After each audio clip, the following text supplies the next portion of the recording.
Alright, hello everybody. So, if we take a look-see-loo at my stats here, we can see everything looks like kinda okay for the most part, honestly, except for a couple glaring oversights which would find themselves probably in construction and, more importantly, in farming at level 13, which I've only ever got farming levels from doing, like, the Hosidius house favor where you, like, make this specialty compost for the house. I got level 13 farming from that, but I've literally never done farm runs ever in my entire life, even when I played the game a lot before, like way back in the day, like 2008 and stuff.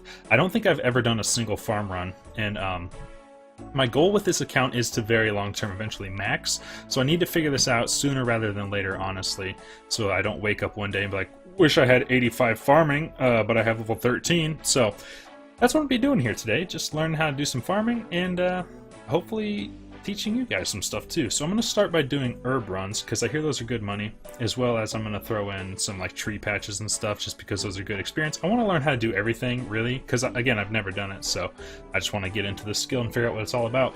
But the first thing I need to do is some quests. I have a note here of some of the very useful quests to do.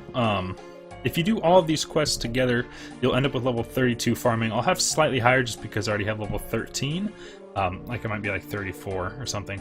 But as well as Fairy Tale Part 1 gives you an item that allows you to harvest 10% extra like crops from all your farming patches. So that's like pretty much essential.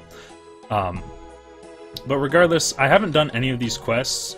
So first thing I'm going to do to start my farming is just do all these quests, and I guess we'll see you then when some of that starts getting done. So let's start there. Hooray! So there's that one. That actually boosts us from level 13 up to level 21. Candor and hops. So I'm doing Forgettable Tale of a Drunken Dwarf because it gives 5,000 cooking experience. Woohoo! Or farming experience. And this is incredibly galling because not only was this quest infinitely long and horrible, I have to eat a kebab to finish it up, and for whatever reason people collect weird items. I like to collect kebabs, so it's sort of a double whammy.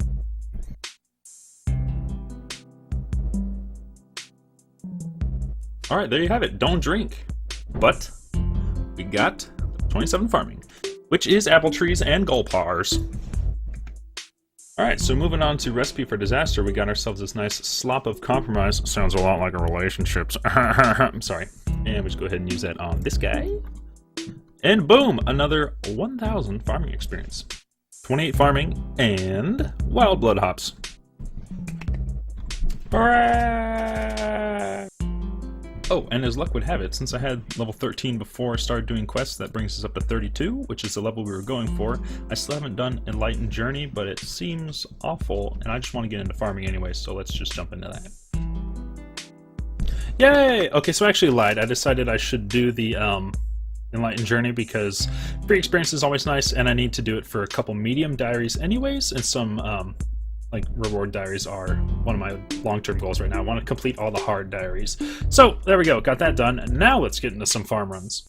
Okay, hey guys, so at this point we're ready to actually do some of our farming runs, and I just want to show you the setup real quick. I just have Graceful, Amulet of Glory, and my Secateurs, as well as the Ectophile, which you should have if you've done Ghost Ahoy, 5 air runes, 2 water runes, 3 law runes for some teleports to Camelot and Ardoin, and then the Xerix Talisman. This might not be necessarily the most efficient possible route. You could use a lot of different, like Combat Bracelet helps you get around to some of the patches easier, like the Ardoin one, but I don't like using Dragonstone jewelry other than the Amulet of Glory, because it's much harder to recharge, and you have to have like the Legends quest done, I think, which I don't have done. So we're doing herb runs. That's all I'm going to be doing right now, is just herb runs, because it's kind of an easy beginner's farming sort of activity to do that actually makes you some money.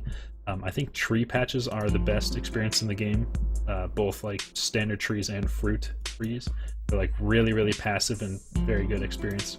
So I might do some of those as well in the future, but for now I just wanted to get started with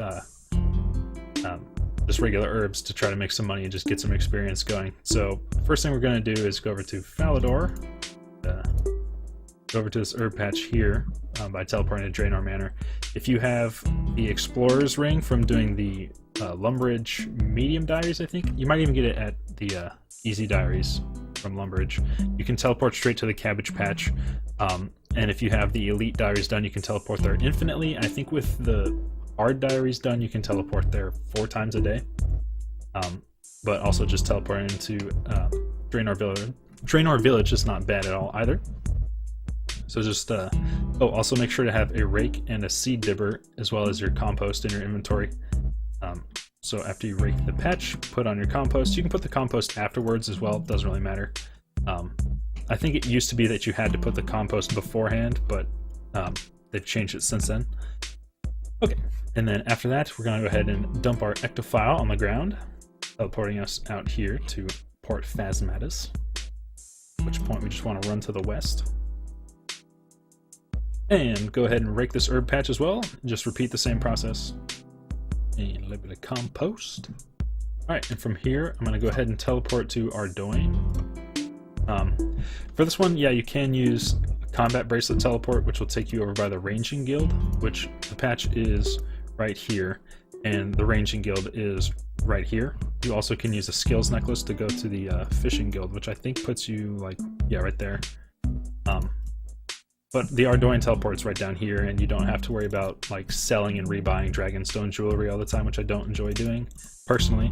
Also, if you have the medium diaries done, the Ardoin cloak can teleport you to this farm, I think 3 times a day, and then as you get higher levels of the achievement diaries done, then you can teleport there more and more. So it's kind of like the Explorer's Ring in that regard. But then again, there'll be a herb patch right over here we can rake up.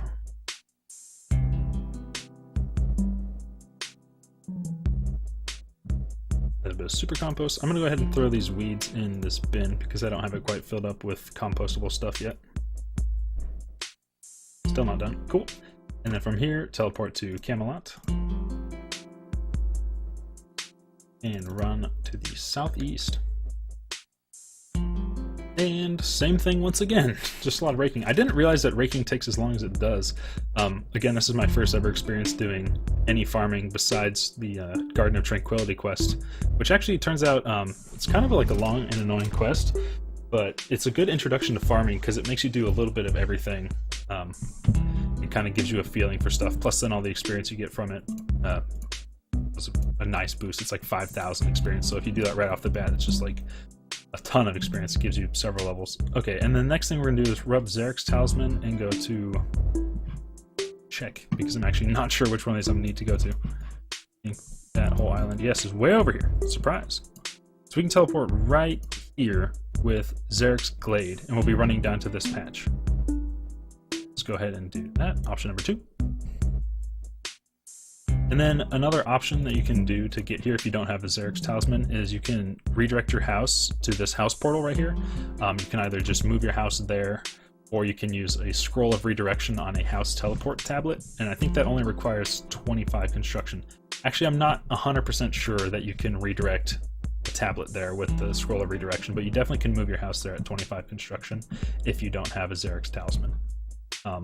It's probably best just to get a Zarek's Talisman because Kourend is sort of out of the way from most places if you want to do construction. I mean, I guess Remington is the kind of standard go-to place to leave your house, so it might be a bit inconvenient to have it all the way over here. So Zarek's Talisman, pretty good. Then herb patch, nice. And if we check our handy dandy plugins, we got these will all be done in about 5 hours. 50 minutes, excuse me, what am I talking about? Alright, so I'm rampantly ignorant. It's actually 80 minutes before all the dang herbs are done. So it's been 80 minutes, and now let's go back and do our run again. Make sure this time, though, to bring a spade in case your herbs have died. You'll have to dig them up with a spade. Alright, well, you can see here I sold the herbs that I got, and then I bought back the seeds that I used, and I made a total profit of 1,985 gold. So every 80 minutes we're looking at about 2k. Perfect. So it actually does turn out that your farming level does have an impact on the number of herbs you gather, as well as I've been using super compost. Oh, so I actually lost money because of the cost of super compost, but if you use ultra compost, then it'll I think it has a significant boost, so it is recommended if you're trying to make money on herbs to use ultra compost. So I kind of messed up in that regard. We also got lucky in the fact that none of the patches were diseased. It turns out if you have higher than 50% Hosidius house favor, the Korend herb patch cannot become diseased, so that one you can always count on. I'm not really sure what the disease rates are, but all in all, that farming experience we gained not really that much. In total, since I've been logged on for the last like 3 hours, I've gained about 5,000 experience, so it's going to be really, really, really slow doing herbs, and the money is not that great at level 34. I've heard that... Oh, let's go ahead and take a look at the Toadflax, just to figure out what that's all about. Toadflax seeds cost 4k, and Toadflax, a grimy Toadflax, is 2k. So if you use 5 seeds, it's about, we'll say 22k. If you get 30 herbs, that's like 30 times 2.4, 75k. So it's pretty good. I guess that's pretty good, right? Yeah, I'd say that's pretty good. Yeah, so okay, Toadflax. Start this at level 38 and sell 34. Sorry. Anyways, I hope you guys enjoyed this kind of garbagey herb farm runs guide, but I guess we'll keep adding to it over the years and the months and the eons as I learn how to do trees as well. But thank you guys so much for checking this out. I hope you learned something. I'm not really sure what you would have learned. Don't do Raynars? Maybe do, I don't know.